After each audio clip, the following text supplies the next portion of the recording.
Alright, so today what we're looking at is basically saving a project, and that's called exporting in Pinnacle.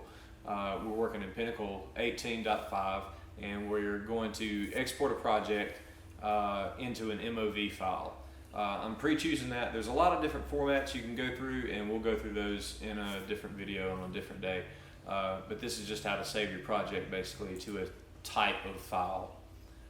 I'm saving as a 1080p HD file, and it is a MOV video. Now MOV is kind of specific. While this is loading up, it's kind of specific in that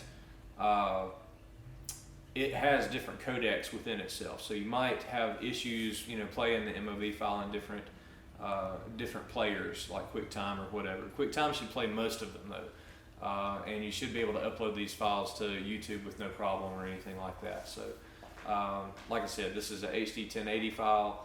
It says the estimated file size is about 325 megabytes down here at the bottom, and tells me how much used space I've got, 26%, blah blah blah. You also can find details about the video here. It's an H.264 codec, 1920 by 1080, 12,000 kilobytes per second is the transfer rate, and it's recorded at 25 frames per second.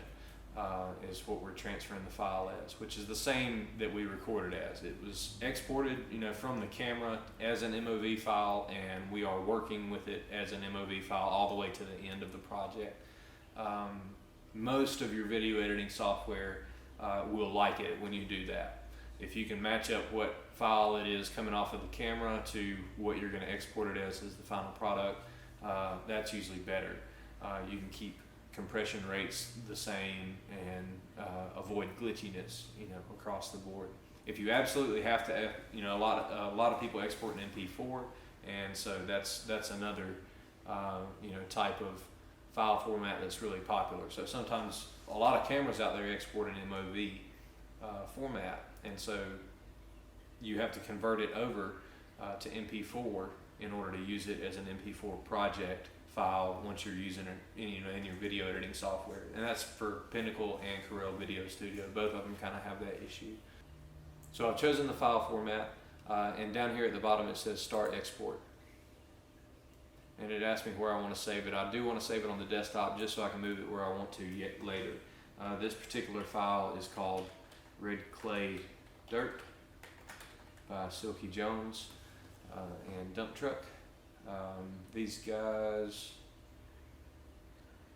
I believe that's the correct spelling of the file. So, and it's just easier. I can just put spaces in there when I upload it later to YouTube or wherever they want me to put it. So I just named the file that. And so now it is exporting. It's preparing for the export. Tells you how much percentage you have left, how many frames it is total.